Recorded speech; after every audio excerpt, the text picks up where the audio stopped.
Hi, so I'm Dan Heidinga, and we're here to talk today about Condy, NestMates, and Constable, understanding JDK11 and 12's Jvm features.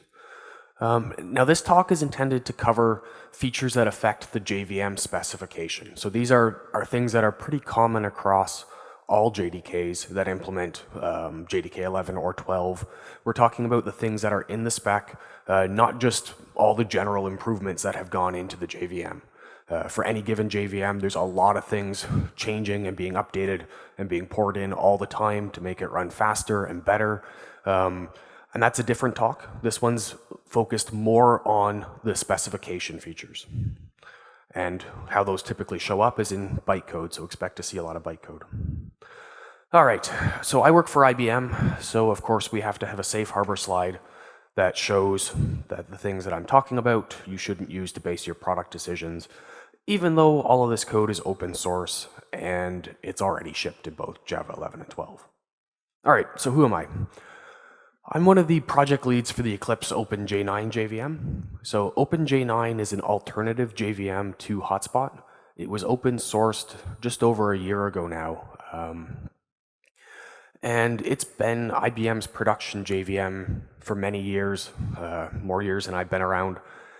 And now it's open source, so anybody who wants to can pick it up and take it. And it implements the JVM specification, which is where I've learned a lot of the things that I'm going to talk about today is by implementing these specifications and being involved in the work to both define them and make sure that they're runnable in whatever JVM you want to use. So I've been involved in virtual machine development at IBM since 2007, and I now lead the interpreter or the core runtime team.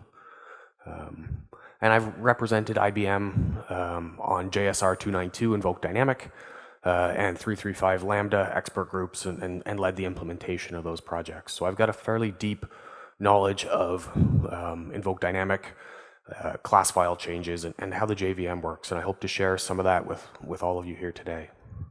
And of course, I've spent way too much of my life dealing with the bytecode verifier, everyone's favorite topic. All right, so Java 9 came out in September of 2017, and it marked both a beginning and an end. It was an end in the fact that it was the last major release for the Java platform. And so when I say the last major release, what I mean is it's the last release that was going to take 3 to 5 years to complete. Prior to Java 9, new JVM releases came out about every 3 to 5 years, and they had a giant collection of features in them.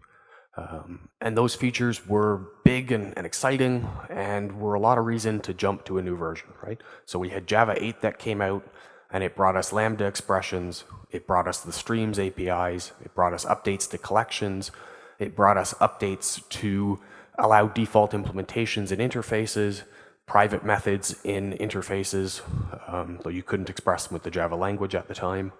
And so it brought us a whole bunch of things that all came together to make 8 a really appealing target to jump to. Java 9 brought us modules and a bunch of other changes that coupled with that. But what we're seeing now is a major change to time-based releases. So we'll get a new Java every 6 months. That means that the features that you're going to see in there are going to be much smaller. And we're going to see that today as we take a look at this presentation. We're going to see that the features we're talking about aren't major headline features like Lambda. What they are is building blocks. And they're building blocks that are being made available earlier and earlier so that you can start testing them out, playing with them, seeing how they work for your code, and the kinds of interesting things you can do with them. The platform's going to continue to pick up on them and continue to build on top of them. And I'll touch at the end on some of the places the platform may go with them. But we're going to see this kind of trend over and over and over in Java, especially at the JVM level, where things get added in, they're not necessarily exposed in the language yet, but they're available for people who want to play with bytecode, people who want to write their own class files, people who want to use ASM. Thank you, Remy. They're there, and we're going to see these small pieces continually incremented. All right. So let's dive in. Java 11. Java 11 really brought us this list of JEPs, and I know people like to say there's lots of things that go in that aren't in JEPs. That's very true. But JEPs give us an easy talking point. And in particular, things that do want to modify the JVM specification typically do end up with a JEP. And so there's two of them here that we're going to talk about today. That's NestMates, or nest-based access control, and dynamic class file constants, or Condy. All right, NestMates. This is a simple inner class with a private variable. There's nothing surprising or unusual about this code. We've all written some variation on this code, probably with more meaningful names. Right? We have a public class A. Inside it, we have an inner class. That inner class has a private field of type int named f. And then in the outer class, I have a method that creates a new instance of the inner class and tries to read that field. This code has compiled since inner classes were added to the language. So this is available. There's nothing special or unusual here. Why am I talking about it? How many of you have looked at the bytecode that gets generated from this? Okay, good. I'm seeing lots of hands. Good. This is a bytecode heavy talk, so if I wasn't seeing hands, I'd be concerned. And the bytecode we get generated here is not the bytecode we expect. Normally when we access a field of an instance, we get a get field instruction. Here what we have instead is an invoke static of a oddly named method.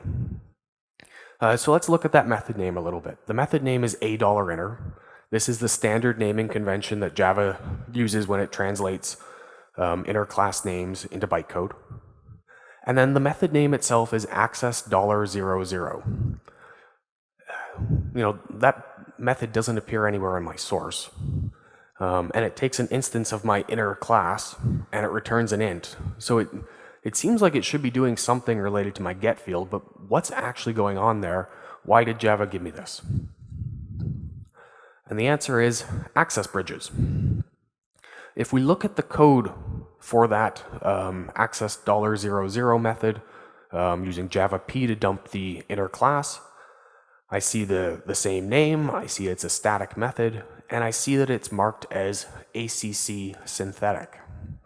So a synthetic method is one that was introduced by the compiler. This means it's an artifact of what we call the translation strategy. Now the translation strategy is the model that's used to map from the Java code that you've written into the bytecode that you actually get in the class file. And generally we try to keep the translation strategy fairly close to the code that you've written. It makes it easy to understand the code that you've written, and it generally pays off in terms of migration compatibility. You can do a lot of really cool things to translate code in odd ways, but then you have to support those ways forever because Java typically wants to be able to run old class files. All right, so back to this method. It's synthetic, it's an artifact of the translation strategy, and it does the get field I wanted. But why do I need it? And the answer is the JVM and the language disagree on access requirements. So if we look at the different kinds of access modifiers you can have on a class or on a field or on a method, this is what you expect. And for the most part, if we look at these columns, they're the same. If something is public, at least post Java 9, that means it's accessible by its own module. And if the package is exported, it's accessible to any module which reads it. If it's package, it's accessible inside the same package. This is straightforward. Protected means same package and subclasses. But when we hit private, we see that the VM says you have to be within the same class. And the language says the same class and nested classes. This is because the VM and the language have different amounts of information here. When you're compiling an inner class, you are compiling one source file. Regardless of how many classes you have inside that source file, there's one source file that you're working with. When the JVM sees this, it sees a set of class files that are related, and they may have some attributes that help you know that they're related, but nothing that the VM can actually count on and base access decisions on. So the VM has to limit things to same class. And so Java-C has to generate this extra method to work around this difference in view. Right, so, all right, we've lived with this bytecode for many years now. Why are we talking about it in relation to Java 11? Who cares, right? This is a pretty minor artifact, a pretty minor thing to worry about. And so as I've been saying, this misalignment forces us to generate these access bridges, and it violates that straightforward mapping. There are migration costs when this gets violated too far. There are other languages that you see where you typically have to recompile all your code every time you take a new update because the translation strategy has changed enough that old concepts no longer work. We don't ever want to get in that situation with Java. And so we generate these access bridges, which aren't really that big of a deal, right? Yeah, it's an extra layer of wrapping. The JIT takes care of that. Yeah, it unintentionally widens the access. But again, you have to sort of guess at which access $$ method you want, and there's better ways to do to break encapsulation, i.e. reflection. You waste a little bit of memory for this, but again, not a big deal. It's this last point where it breaks reflection that it becomes a big deal. This is a class of bugs that are a pain for people that we can fix. And so that's what Java 11 has done. So what do I mean that it breaks reflection? Here's another very simple example. It's another outer class. It has an inner class. This time we're running a private method called hello. And so in our outer class, we have a main method. We create an instance of the outer class. We create an instance of the inner class, and we call hello. Again, we get an access bridge. There's nothing surprising here. But if instead of calling it directly, I wanted to call it with reflection, does anyone know what actually happens here? What we get is an illegal access exception. Because the JVM says, wait a minute, you can't do that. You're not inside the same class. And the JVM has no way to know that at source generation time, this would have worked. And so there's this class of corner cases, this class of bugs that are kind of annoying because they force you to do things like pull out set accessible to make your reflective method accessible to anybody who needs it, or to go change your code so that this method or field is no longer private. There are things you can do, but you shouldn't have to. Right? What we really want is the JVM to recognize that these classes form a nest, just like the language does. Right? So what's a nest? A nest is a set of classes that are defined together, typically with one being the host of the nest, and the others being defined inside of it. Now, right now we don't have any way to expose this to the VM. We need some new class file constant, some new kind of data to make this available. And so that's really what we did in 11. We added a couple of new attributes to the class file. So class A, which is the host of this nest, has a nest members attribute. This attribute is used to name all the classes that A believes are members of its nest. So for A, it would name B, C, and D. B, C, and D all have an attribute that claims their nest host. So each of them would have this nest host attribute that refers to A. What this does is it gives us a bidirectional check between the nest host and the nest members for the VM to validate that they actually belong together and that this private access would have succeeded at Java-C compile time. So when the VM wants to go and do a access check, it can now first check, are you the same class? And if you are, things proceed as before. And if you're not, it then checks who your nest host is. And the way this check works is, in order to be considered part of that nest, you do that bidirectional check on both classes, and if they have the same nest host and the nest host claims both of them, that private access succeeds. Now with Java, we typically take things that we've put into the class file and we expose them reflectively so that you can make use of them in interesting and useful ways as well. And so we've done that with NestMates. We've added a getNestHost method, getNestMembers, and isNestMateOf. So you can do those same NestMate checks in your code that the VM is doing in its access control. And in fact, the VM uses this to be able to do method handles lookup changes, to make sure that you're allowed to look things up. It uses it in reflection as well. So all of these reflective access checks have now been updated to take NestMates into account. All right, so why do you care? If you're willing to recompile with Java 11 or you're building new code, we've removed an entire class of bugs. This means you will never get that illegal access exception in cases that would have succeeded at compile time. We've aligned the VM and the language access rules. And now we've made it so that you can use Invoke Virtual and Invoke Interface to target private methods. It's always been possible to use Invoke Virtual in your own class to target private methods, but now you can use it to target methods elsewhere. In fact, though, the VM typically didn't use Invoke Virtual in those cases. If we looked at Java C, it tended to generate Invoke Special. And I don't know about Hotspot, but with OpenJ9, we had enough information at class load time to recognize that you were attempting to do an Invoke Virtual on a private method and rewrite that so that we got the Invoke Special we wanted. Now, normally in talks, I get to this point and I say, making the invokes work was actually the hardest part of this feature, and then I gloss on. But I'm told that here at Joker, we like to dig into the details. And so that's what we're going to do here. We're going to dig a little bit into why this is the hardest part and how we ended up addressing this in OpenJ9. So how does Invoke Virtual work?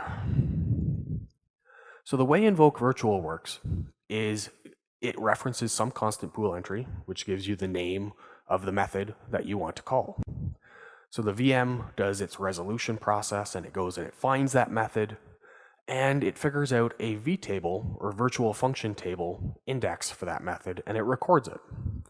And then it can look up the right method for your receiver in the vtable anytime it wants to complete that call. And it can do that lookup. It goes to the constant pool, it gets the index, it goes to the stack, it gets your receiver, it looks it up in your vtable, and it jumps to that method.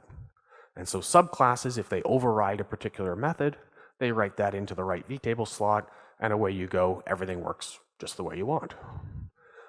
So that's a little complicated just to hear described. So I've got a small example here that shows two classes, Class A and Class B.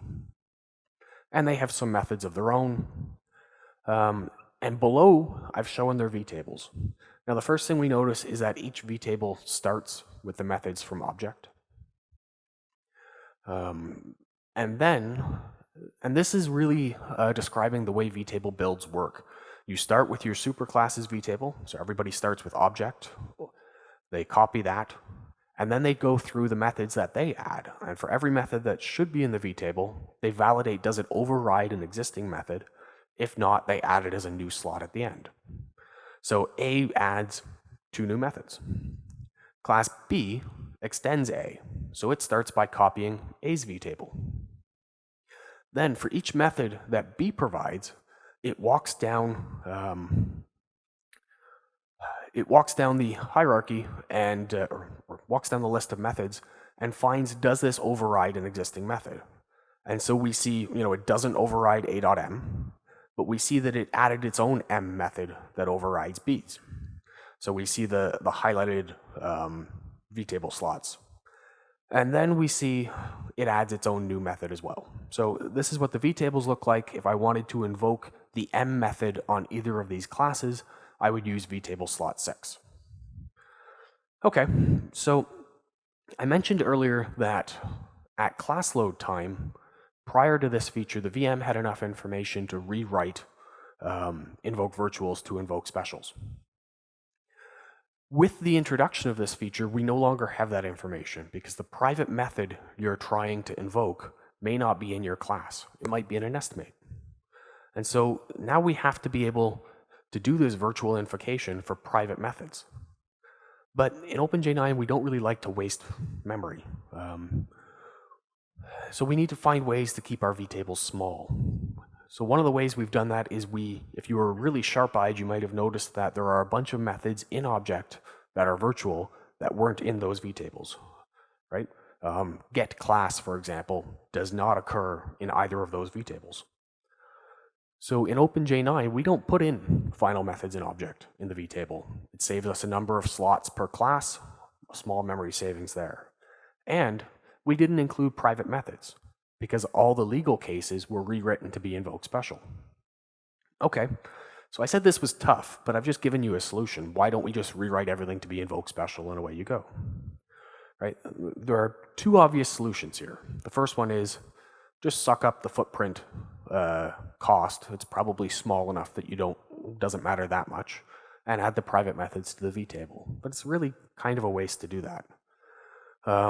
Or patch the bytecodes at resolution. So anytime you see this case, write back to the bytecode array and change it from an Invoke virtual to an Invoke special. Neither of these solutions are really workable in OpenJ9. And the reason I say that is we have a couple of invariants we don't want to violate. The first is that footprint matters. We care an awful lot about footprint. It's one of the reasons why OpenJ9's footprint is typically half that of hotspots. And so when we look at this, if we put private methods into the vtable, we would have to take the number of private methods times the depth of the hierarchy for each of those methods, times the size of a pointer, times 2, because there's a vtable for both the JIT and the interpreter. And that's a bunch of memory we don't want to waste. And in OpenJ9, the reason we can't patch the bytecode is immutable once a ROM class is written. If you look at a language like C, when you write a DLL and you load that into multiple processes, they all share one copy of the code. Because that code is immutable, they're able to all have one copy. You end up using less memory on your machine. OpenJ9 does basically the same thing using something called a shared classes cache. And so we have a very strong invariant that we don't write back into the bytecode array once it's been created, because it breaks that ability to share. All right, so I've given you two solutions on how this doesn't work. How does it work?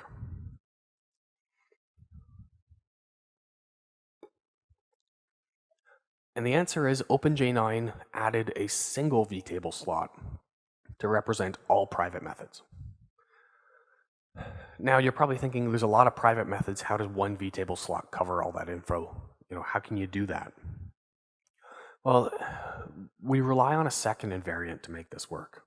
And that's that constant pool entries take up 2 slots in memory. So every constant pool entry is conceptually 2 slots in memory, and that gives us 2 places to store data. We use one of them to hold the vtable index, and that gives us another slot where we can hide things. And in this case, we hide the private method for that constant pool entry in that second slot.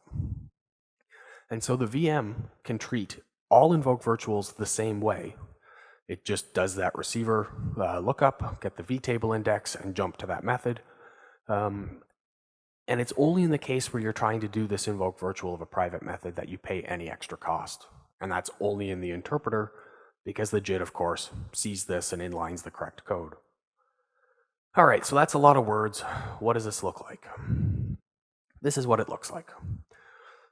We have an Invoke virtual bytecode, and in the box there, I'm showing basically the code for that bytecode, slightly simplified. But it says, hey, look, I'm reading the slot for the method index out of the constant pool at index 52. That slot is going to point at this special private method vtable index. I'm going to go get the receiver. I go get its class. And from the class, I can then index into the vtable, and I know what method I want to run.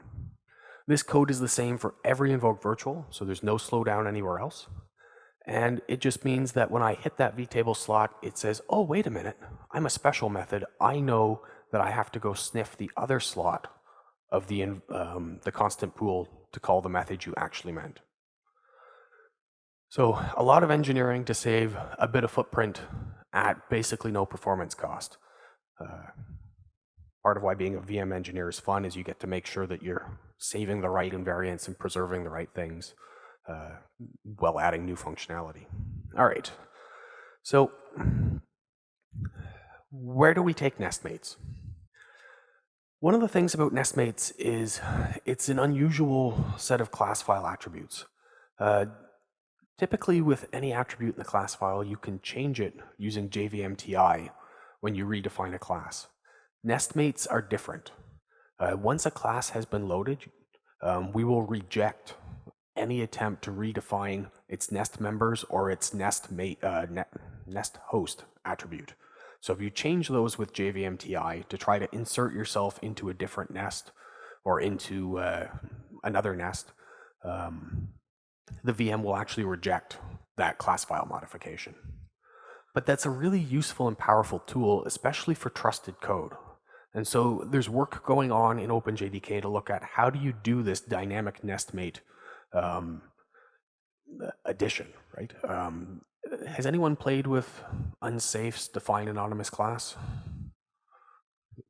So define anonymous class basically does this. It acts as though it's a member of that existing class. And so if we want to bring that kind of functionality to more trustable, more common code, then we need to find a way to do this kind of dynamic nestmate injection. And so this is something that we expect to see coming in some future version. All right, that's NestMates. Let's talk about ConstantDynamic. So NestMates cleaned up a class of bugs from the JVM. ConstantDynamic extends some things we already had with Invoke Dynamic and makes it better for dealing with constants. So it's fun to poke fun at the name ConstantDynamic because constant means unchanging and dynamic, of course, means changing all the time. What we actually mean, though, is a dynamically computed constant. So a constant that we've put in the hands of you as users to generate the code and decide what's going to happen. So where have we seen this concept before? Well, we've seen it in Invoke Dynamic, which was introduced in Java 7. So let's take a look at how Invoke Dynamic works, and that'll give us a pretty good idea of how ConstantDynamic works. So the Invoke Dynamic bytecode looks like this at the top of the screen. Invoke Dynamic number 2, it references the Invoke Dynamic constant pool entry. And what we see there is a reference to the bootstrap methods argument. That 0 is an index into the bootstrap methods attribute. And then we see a name and a signature. This is the name and signature for the method we want to run. So what happens the first time we go to run this bytecode? Well, it's unresolved, and so the VM needs to figure out what do you actually want to run here. And the way it does that is it does an upcall into Java. It calls into the method you specified in your constant pool entry, that bootstrap method. And in this case, what I'm showing is basically the bytecode dump for a Lambda expression. That Lambda expression turned into an Invoke Dynamic, and then it does an upcall into the bootstrap method, in this case the Lambda meta factory, which will complete the linkage of the call. And so what it does is it figures out whatever you wanted to call at this point. It's user code effectively, and so you can do anything you want there as long as you meet the invariants of the call. And the invariants say you have to take no arguments and return a runnable. As long as your code does that, you can install anything you want. And the way you do that is by returning a call site object that points at the method handle. And then that Invoke Dynamic becomes permanently linked, and it links to this call site, which will run that method handle, and you can change the method handle depending on how your runtime works and how you want to work with that. All right, that's pretty cool. It brought a pretty big revolution to dynamic languages and to some of the games that you can play in the JDK. We've seen it used for Lambda expressions. We've seen it used for string concatenation. It's likely going to be used for additional features coming, like pattern matching. So Invoke Dynamic has become sort of a Swiss Army knife of cool things you want to do when translating Java source code or any language's source code into bytecode. Why do we need anything else? Well, we got Indy first because the focus at the time was on dynamic languages. Right? If you were writing a dynamic language to complete a call, you had to do either a whole bunch of horrible reflection every time you wanted to complete a call, or you had to generate a lot of bytecode. And both of those had a lot of overhead, and so we tended to see really slow dynamic languages on the JVM. Invoke Dynamic said, let's clean that up. Let's move all that linkage-related code out of line, And let's make a nice clean path between what you want to call and the code you're actually running, so the JIT can give you great performance. But even at the time, we recognized that there's a duality between bootstrapped calls and bootstrapped constants. In fact, the expert group looked at doing things in the opposite order. For a little while, we talked about doing a load bootstrapped literal proposal, which would have been basically ConstantDynamic done back in Java 7. And then you could have implemented calls based on that. The decision was to do Indy first because the focus was very much on dynamic languages, but we've recognized that there is a reason and a strong use case for constants. So what's the cost of using Indy to do constants? And the cost here we'll look at by starting at the bottom of this slide and working our way up. So I have some constant I want to return. In order to do that, I have to wrap it with a method handle because every invoke dynamic has to complete with a method handle call. So I've got some additional overhead, at least until the JIT cleans it up, because I have to invoke this thing to get my constant. I also have an additional overhead in that I had to allocate another object to get access to my constant when all I wanted to do was get the constant. And then invoke dynamic requires a constant call site. So that's a second object I had to allocate just to get my constant. And then the bootstrap method has to do some level of code to be able to find the constant you want to return and to handle interning, right? So we've got sort of 3 layers of costs, the top layer being one that you're going to have to pay in any system. But we really like to find a way to make it cheaper to get that constant than doing a whole invoke dynamic.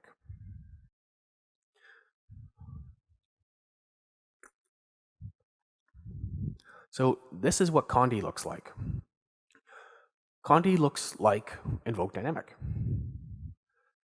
Here we're using an LDC or a load constant bytecode instead of an invoke dynamic. The constant pool type is a little bit different. It's a dynamic constant instead of an invoke dynamic one, but it has all the same kinds of things. It's got an index into the bootstrap methods attribute. It's got a name. Here it has a type instead of a descriptor, but we see the same process. When you want to run this, it's unresolved the first time, so you go off, you run the bootstrap method, that bootstrap method returns a constant, and then your LDC is permanently linked to that constant. Okay, great. If all I got was Indy out of this, who cares? I already had Indy. Well, there are a couple of differences, and it's worth looking at the bootstrap methods in particular to see what's different here.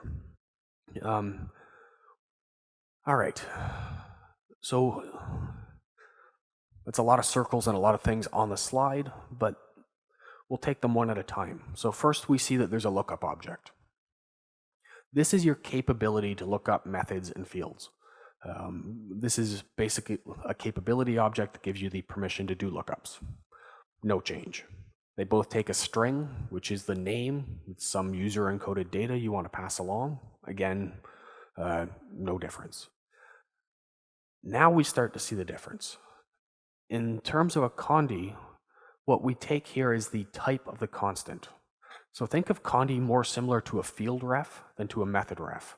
Indy, on the other hand, takes a method type because it's more similar to a method ref. It's taking the type of the method you want to call. And then we see the difference in what they return. Condy returns the actual constant. Indy returns a call site. All right, great. What we have is what we were expecting. No call site, no method handle. But there's another more subtle difference, and that's in their linkage states. Invoke dynamic was actually a really odd bytecode when it was introduced. And that's because the linkage state for an invoke dynamic is unique to the bytecode. Every other bytecode in Java shares its linkage state. So once you resolve something in the constant pool, it's resolved for everybody who uses that constant pool entry. Not so with invoke dynamic. Invoke dynamic says each bytecode gets a unique state. The reason for doing that with invoke dynamic is it allows you to return different results and to have sort of cleaner profiles for the JIT. The benefit, though, for Condy from this is it means that you resolve these things once and everybody shares the resolution state. All right, so that's an awful lot of work to get, very similar to what we had before. Why do we want Condy? Or why do we want Condy?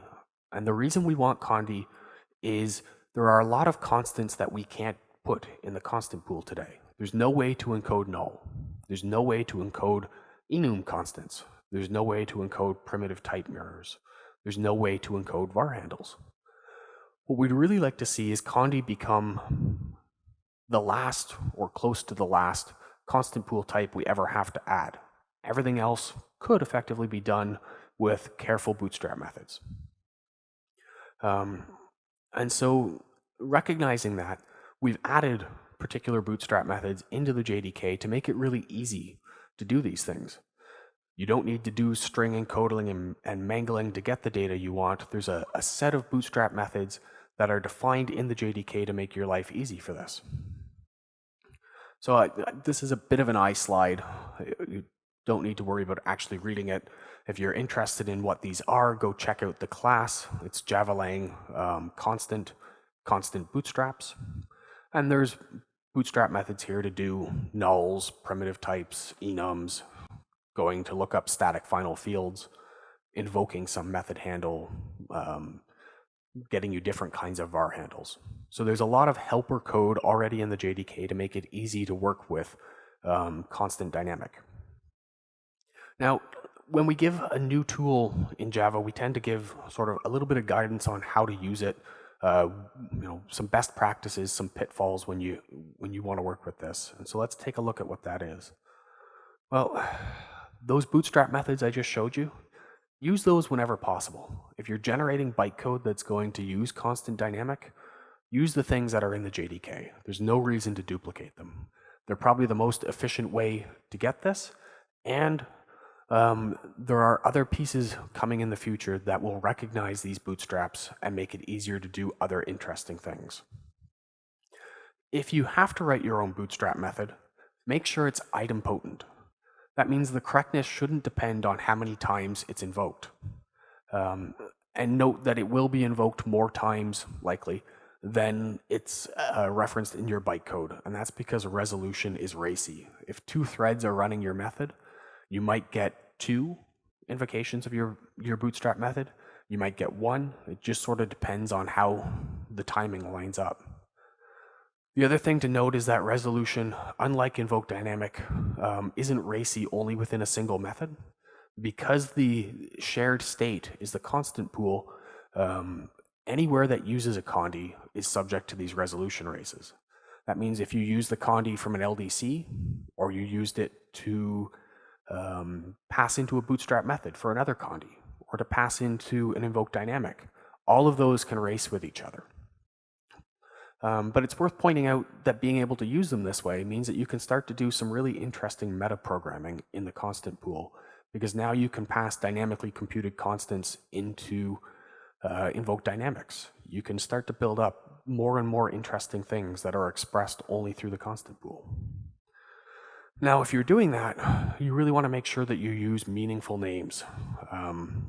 Make sure the name of the constant that you're using means something to the people reading your bytecode. As somebody who reads a lot of customer-related bytecode, it makes me very unhappy when I can't figure out what you're trying to do if you picked, a randomly generated name. Try to make it meaningful. It'll make it easier for you when you're debugging when your code went wrong. It'll also make it easier for anybody who has to help work with that code. So here we see 2 constant dynamics. The first one uses the name Z. And the reason to use that is it's the bytecode name for the primitive class Boolean. And we see that the bootstrap method it's using is one of those JDK provided ones that gives us the bootstrap method. And so very quickly looking at this bytecode, you have a good idea of what it should be doing. The second one uses the name pi, and it uses a bootstrap method I wrote that returns a mathematical constant. And you can tell fairly quickly if you're trying to read bytecode what this should be doing without having to go check the implementation. Make your life easy, use meaningful names. All right, so the patterns are use the bootstrap methods you get in the in the JDK, use meaningful names, make sure your bootstrap methods are protected against races. What are the kinds of problems you can run into? Well, obviously, ConstantDynamic can't be used as an argument to its own bootstrap method. If you attempt to do that kind of cycle, expect to get a stack overflow. Now, the obvious case is where you directly attempted to use a ConstantDynamic in its own bootstrap. The less obvious case is where part of your constant bootstrap method calls a method which relies on that same constant pool entry, and you end up with this nice loop. It's an indirect loop. The VM is not going to detect that for you. When you're going to find that is when the stack overflow occurs. I should point out, though, that if you've written code that expects to do something odd like this, you can actually make it succeed because the innermost one to complete wins. So if you have one ConstantDynamic that will actually successfully complete, then you will actually get a value. All right, the other thing to be aware of is constant pool entries have the same life cycle as a class. This means that any object you install in a constant pool will live as long as the class does.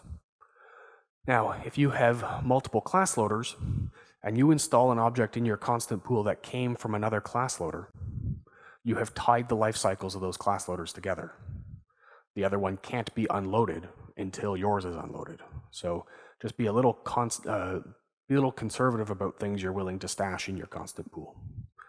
And Condy resolution is similar to class initialization. It has the same kinds of pitfalls, deadlocks, and cautions. All right, so what can you do with Condy?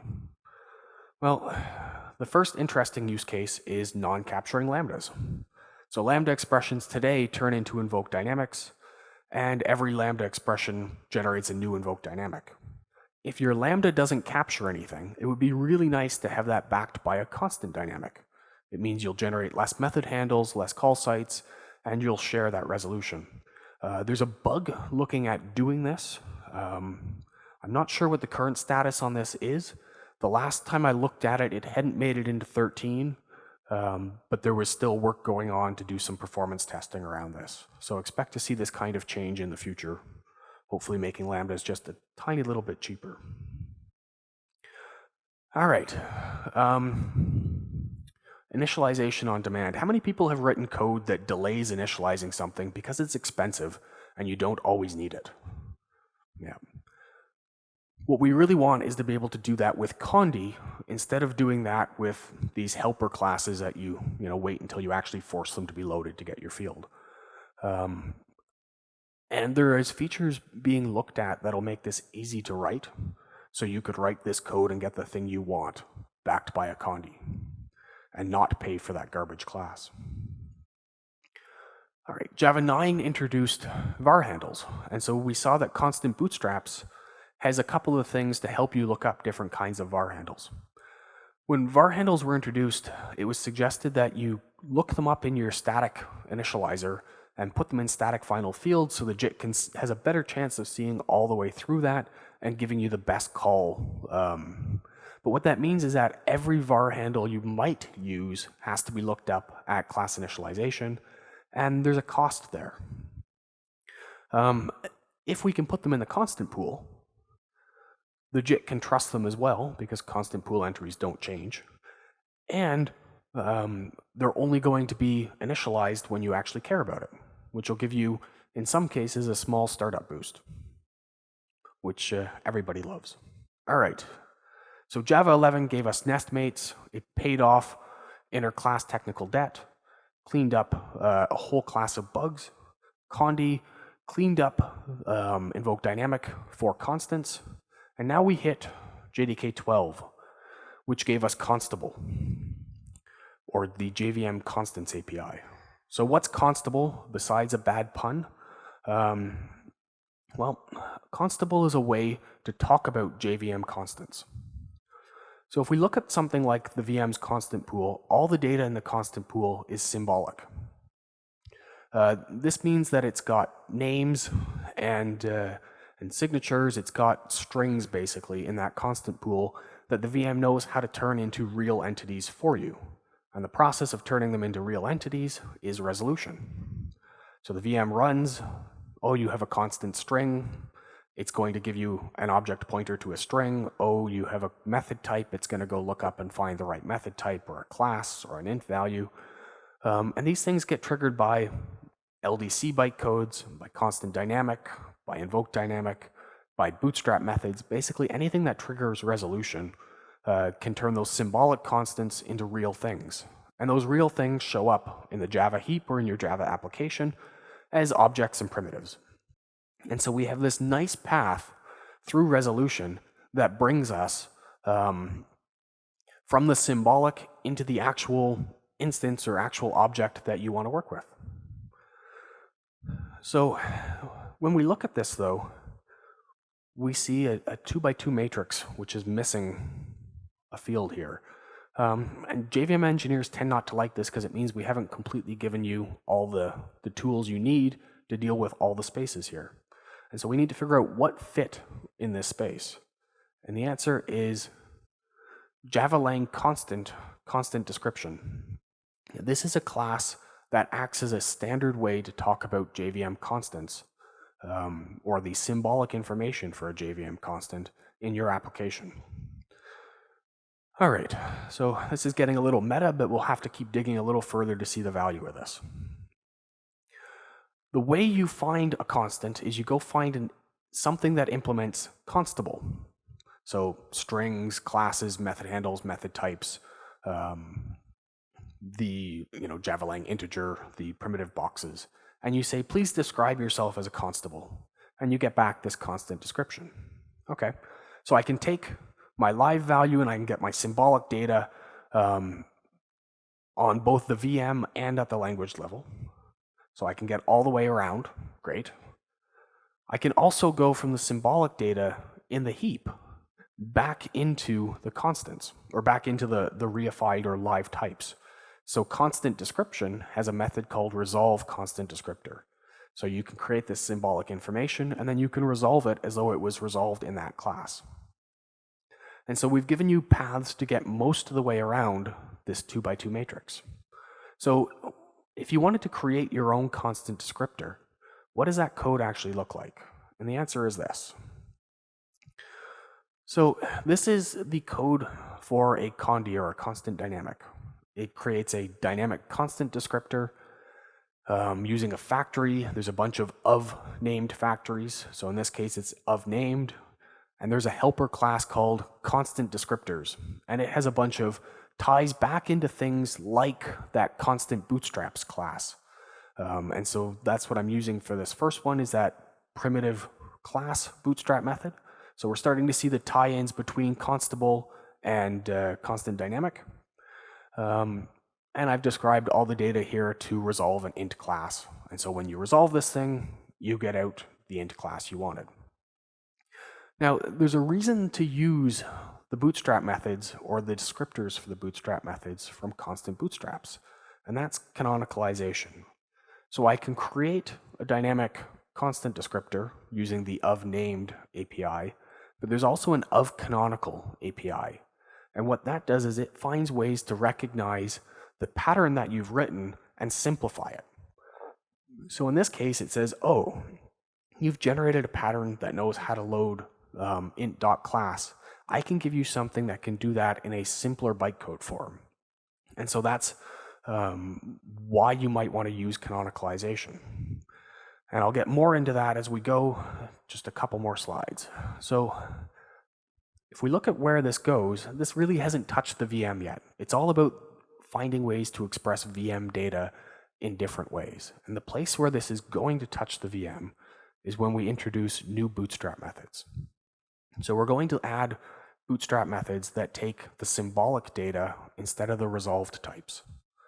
What that means is you can start to meta-program using bootstrap methods, because you can reference things that don't exist, that can't be resolved, but describe some meaningful operation to your program.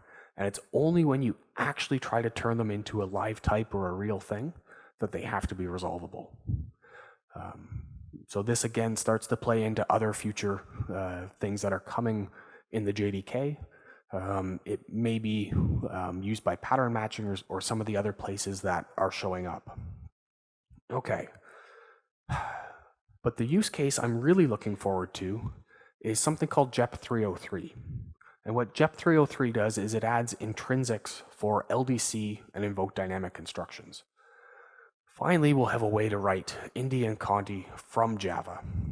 It's a long path to get there, but we needed to get Indy into the platform. We needed to get Condy into the platform. We needed to get NestMates into the platform to clean up some of that access. And then we needed Constable, so we had a nice way to talk about these constants to be able to finally get something like intrinsics for LDC and Invoke dynamic into the platform.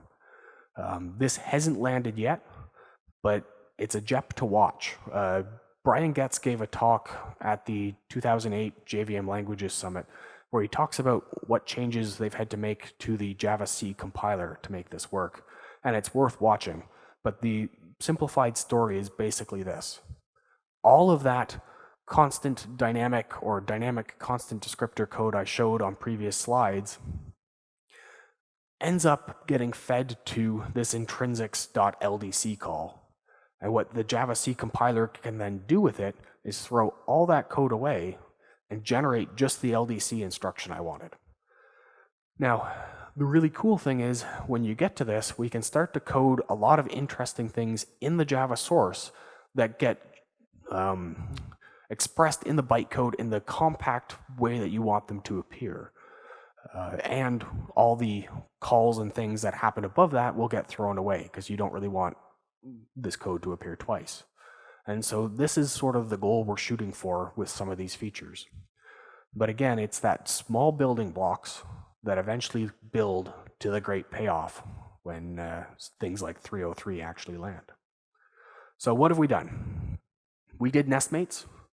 We removed a class of bugs from the JDK, and we made it easier to express concepts that you want at the JVM level by making it easier to use reflection and invoke and method handles. We added Condy or ConstantDynamic to make it cheaper to do dynamic constants and to really make it so that field types or constant types were on the same level as method types or method calls. And really the goal here is to see the same kind of revolution in constants that we saw when Invoke Dynamic was introduced in 7 for calls. And then we bring Constable along, which starts to give us tools to express dynamic constants and other constant information symbolically. So all of this is, as I said at the start, very small VM-centric building blocks. They're starting to get fed into the platform. They're starting to show up in different JDK releases. And we just have to keep waiting and watching this space as newer releases come out that build on top of these features. So if you're a bytecode generator today or you have tools that generate bytecode, it's worth checking these things out, starting to make use of them, making sure that we fleshed out all the bugs. But we'll start to see more and more interesting use cases for these in the future. So if you want to check them out, go stop by the Adopt Open JDK project, grab a binary or grab a binary of the JDK from whatever your favorite provider is and give it a try. Thank you.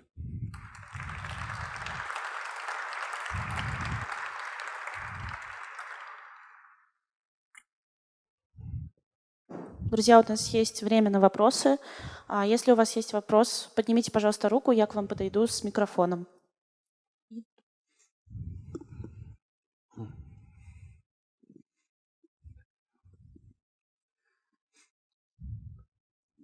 Dan, thank you for the talk. I was wondering if you guys got any pushback from those folks like Graal, ahead of time compiler, because implementing something like effectively Constable logic or ConstantDynamic in ahead of time fashion, or even yourself as you do JIT as a service, and you need to prove that the evaluations that were done previous time at the JIT service remain true in this evaluation. So how is it going to play? Or is it going to be like dynamic and people who are trying to do anything at like ahead of time fashion are screwed? It's a great question. A lot of these features don't play well with the ahead of time approach for Java. We found with our shared classes cache technology, we can compile the compiled code up to the Invoke dynamic and around it, but you can't inline through that because you can't prove that it's going to be the same each time. There are certain subsets of these uses that we can know about. They're ones from the JDK. Some of the Lambda expressions, you know what the class it's going to generate is, and so you could compile through that anyways. Some of the string use cases are the same. You can compile through them anyways. As we get to more and more complicated use cases, we're going to find that tension between static compilation and dynamic features becomes more and more problematic. And I don't know that anyone has a good answer there yet.